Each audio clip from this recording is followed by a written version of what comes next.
Ik als een vrouw, mijn naam is Kiana. Ik woon in een nest. Mijn lichaam is vol veren. Ik eet worms. Ik vlieg hoog in die lucht.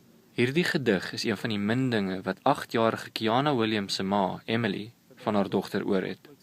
Kiana het op Dinsdag 11 Junie spoorloos verdwyn van haar huis in Grassy Park. En nou, amper 'n maand later, is die soektog gestaak.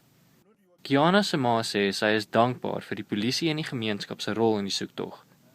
Maar steeds is die hartseer van 4 weke sonder haar dogter en 4 weke van onsekerheid besig om sy tol te eis. De eerste paar weken is het, vat ik het zo heavy niet. En wat, ja, ik zeg, voor mij voel het raakt me te erg.